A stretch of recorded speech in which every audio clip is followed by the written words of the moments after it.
அடி வாங்கினேனோ கொங்கில் பிராட்டியை போலே.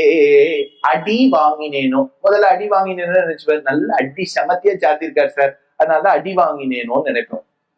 ரெண்டு விஷயம். இவர்கள் வாழ்ந்தது சோழ தேசம். அந்த கொங்கு தேசத்தில் வாழ்ந்தவள் ஒருவள், அவளுக்கு கொங்கில் பிராட்டின்னு பேரு. என்ன பேரும் தெரியாது, கொங்கில் பிராட்டி கொங்கில் பிராட்டின்பா.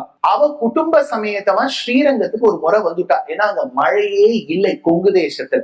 சரி, ஸ்ரீரங்கத்துக்கு மைக்ரேட் ஆகலாம்னு வந்தா. அப்பதான் ராமானுஜருடைய பெருமையை பத்தி ரொம்ப கேட்டுண்டா. ஒரு நாள் அவர் தெருவில் நடந்து வரும்போது நிமிர்ந்து கூட பார்க்கல.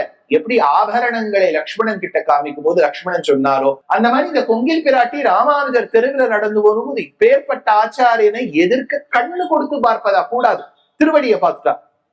திருவடியை பார்த்துட்டு சொன்னா, சுவாமி உங்க அந்த 2 மரவடியை கொடுங்க, 2 பாதுகைகளை கொடுங்க, அது போறோம் சுவாமின்னு சொன்னோம்னா அஷ்டாட்சர மந்திரங்கள்லாம் உபதேசம் பண்ணி சமாஷணம்லாம் பண்ணி வச்சிருக்கார். அடுத்து இங்கேருந்து புறப்பட்டு நேரே சென்றாள் கொங்கு தேசத்துக்கு. ஏன்னா அங்க ஒரு மழையெல்லாம் வந்து திரும்பி பேக் டு பெவிலியன்ங்கிற மாதிரி திருப்பி தங்க ஊருக்கு போயிட்டார். போயிட்டு வசித்து வந்து வாழ்ந்து வந்தார்.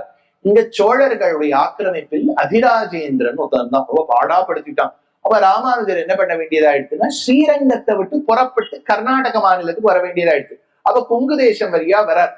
அப்ப ராத்திரி வரும்போது இவ திண்ணை, இந்த கொங்கில் பிராட்டி வீட்டு திண்ணையிலதான் உட்கார்ந்துருக்காரு. பாதி ராத்திரி மழை ஜோறு கொட்டுறது, யார் வீட்டுக்கு வந்திருக்கோன்னு கூட தெரியல. சிஷ்யாள்லாம் கூட ராமானுஜரோட உட்கார்ந்துட்டு இருக்கா. உட்கார்ந்துட்டு இருக்கும்போது ராமானுஜர் கொஞ்ச நாள் இங்க தங்கலாம் அப்படின்னார். தங்கலாம்னு சொன்ன பிறகு உள்ளே இருக்கக்கூடிய பெண் பிள்ளை வந்து நான் சில பிரசாதம் பண்ணி வச்சிருக்கேன், அது வந்து எனக்கு பிடிச்ச எங்க இஷ்டதேவதைக்கு பண்ணி வச்சிருக்கேன், உங்களுக்கு நான் கொடுக்கணும்னா. இவரோ சன்னியாசி, ரொம்ப நைஷ்டிகர், இதெல்லாம் சாப்பிட முடியாது. எட்டி பாரு என்ன பண்றா அப்படின்னார். சிஷ்யர்கள்லாம் எட்டி பார்த்தா அங்க விக்கிரகம் எல்லாம் ஒண்ணு இல்ல, ஏதோ 2 பாதுகைகள் இருக்கு, அதுக்கு ஆராதனம் பண்ணிட்டு இருக்காங்க. யார் பாதுகைன்னு தெரியல. அவ வெளியில வந்தா. வெளியில வந்த உடனே ராமானுஜர் பரிசோதிப்பதற்காக கேட்டார், ஏண்டிமா நீ நிமிந்தே பார்க்க மாட்டியா? இல்ல. எங்க திருவடியில ஏதேனும் ஒரு திருவடி நீ பார்த்திருக்கியான்னு கேட்டார்.